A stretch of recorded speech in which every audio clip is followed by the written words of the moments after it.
Hi, and welcome to C. Myers Live. My name is Sally Myers. I'm a principal at C. Myers Corporation. And I'm Rob Johnson. I'm president and also principal here at C. Myers Corporation.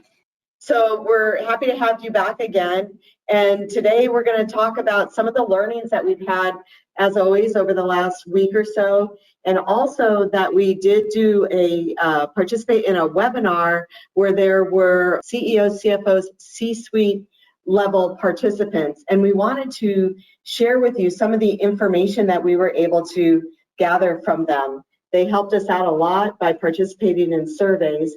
And so, Rob, just take it away. What was one of the first things that we talked about with them? Well, one of the things that we were talking about that you can help compare your own perspective on is how much of your earnings are you willing to commit to extra member givebacks in this environment? We know that there are different things happening on, scenarios, but from a give back to make a difference to help support your members, what are you willing to do from an earnings perspective over the next year? And we gave them categories ranging from under 10 basis points of ROA to the highest was 100 plus basis points of ROA.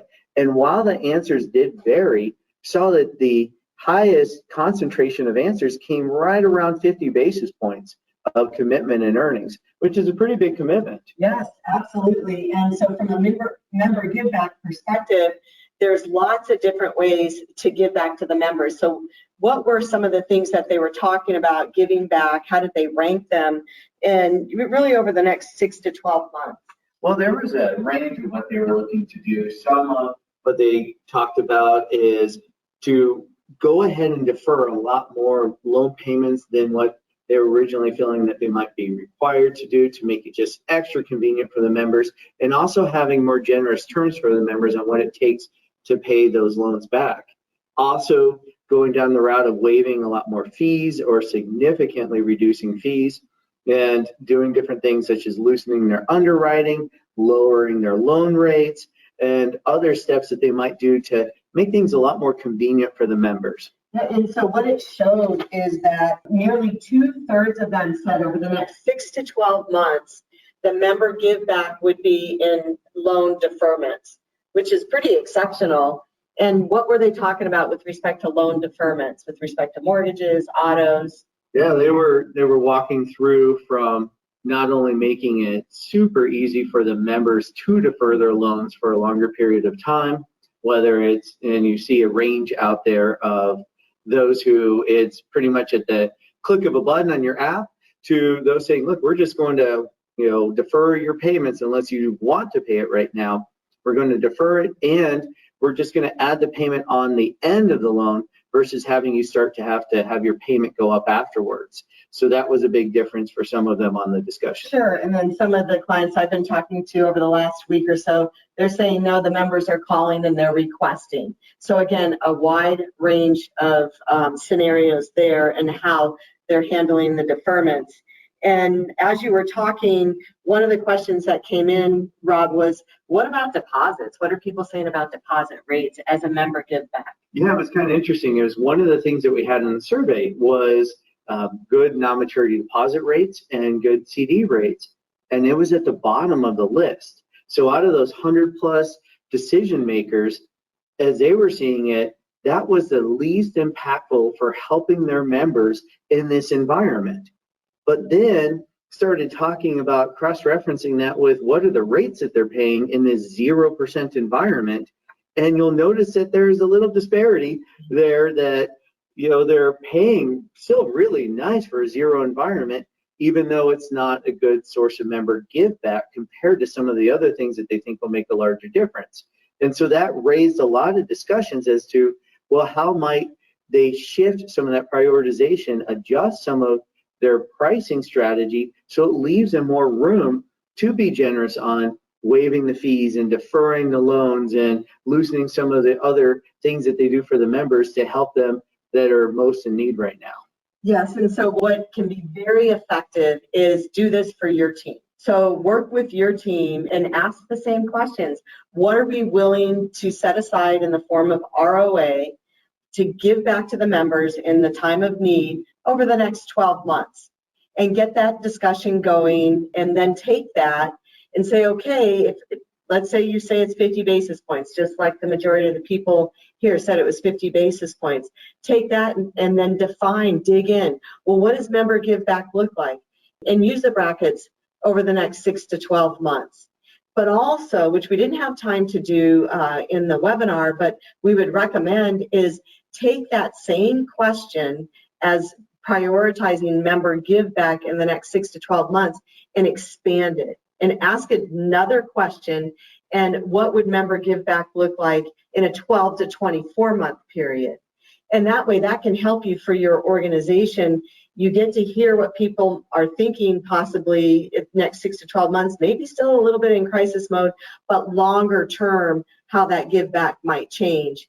And so as you're running your numbers and you're looking at your financial possibilities, you can understand how you might be using your financial ammunition, at least agree on it ahead of time. It does seem to open up a lot of that creativity from the group too, because once they start picturing more of a potentially a recovery mode for the members and what they might need for that, and leaving some of that financial ammunition for that kind of environment too, then it helps balance out what are we looking to do right now versus what room do we want to have to really make progress for our members in some of those different paths of them coming out of this. Yeah, so we understand what this broader group is thinking from a member give back perspective.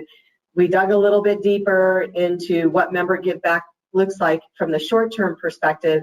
And then the other thing we wanted to understand is what's their mindset with respect to the economic health across the nation. And so we asked a couple of other questions.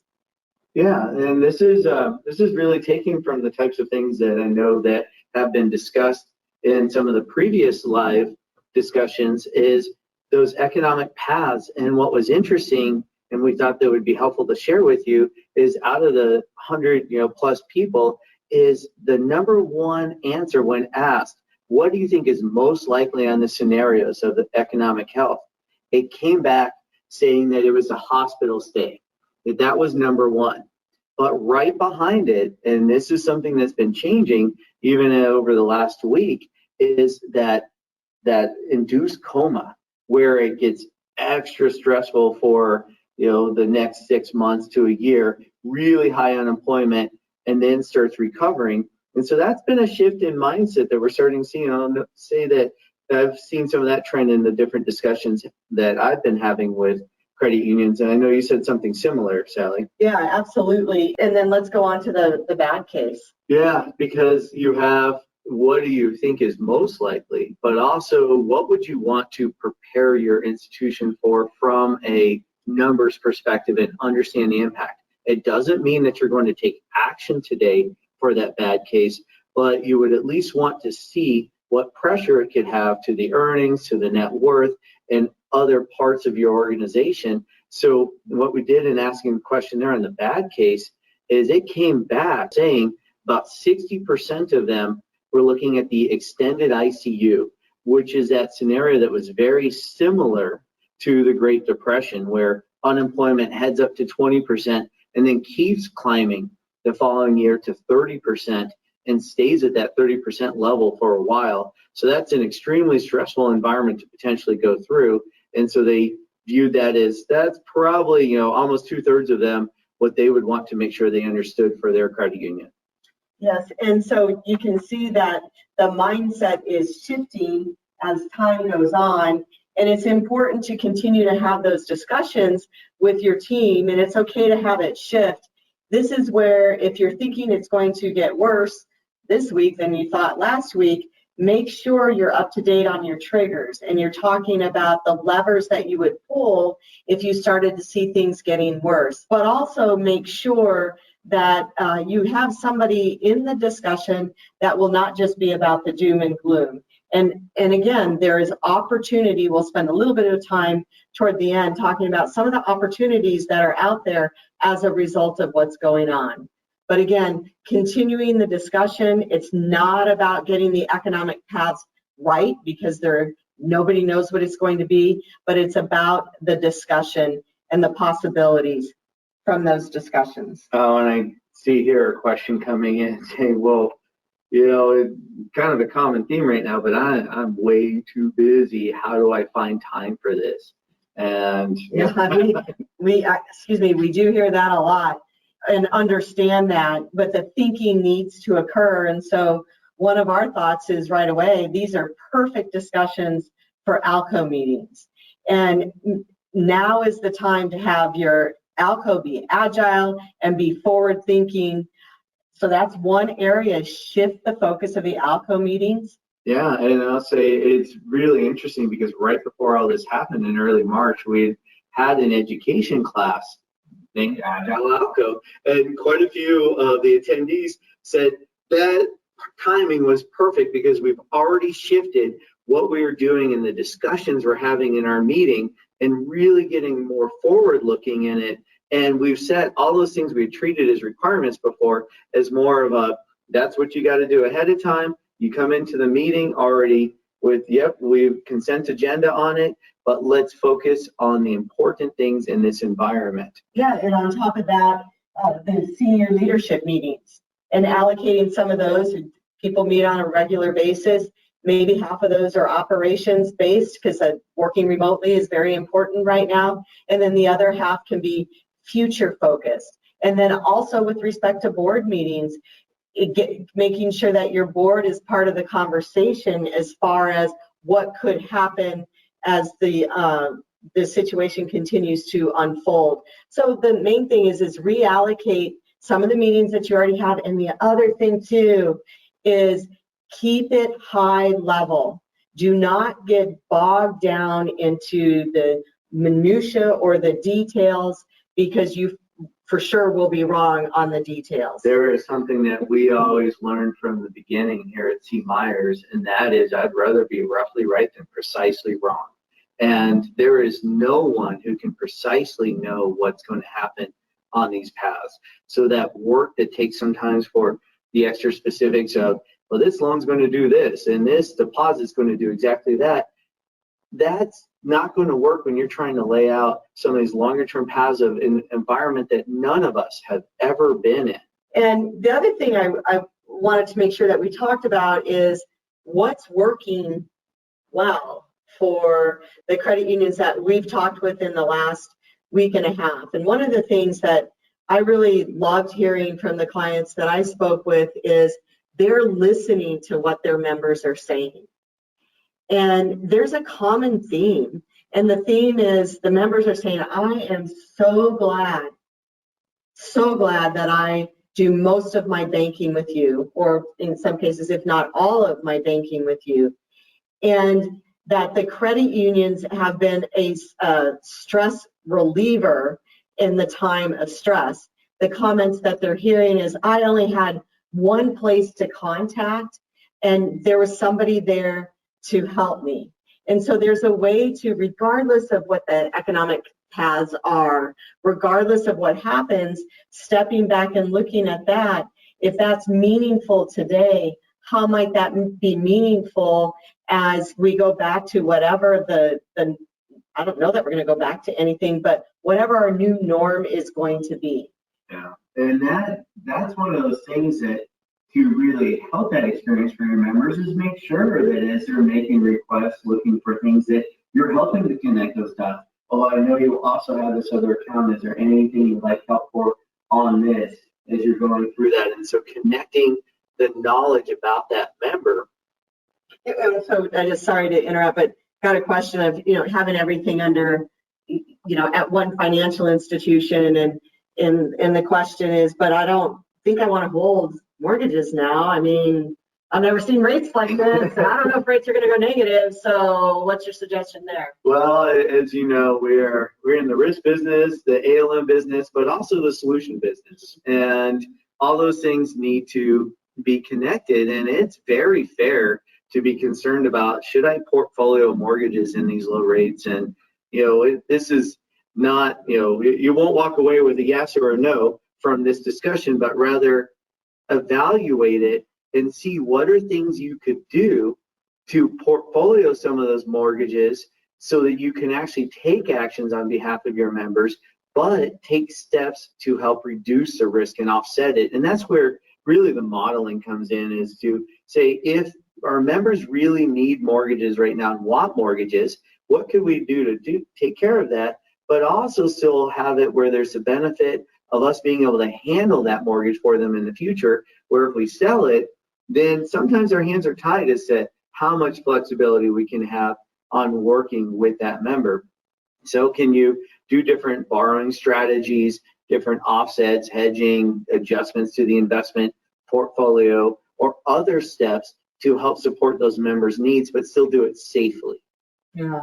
And then a couple other strategic discussions that occurred recently too was talk about mortgages and the demand for mortgages, but what's happening with auto sales.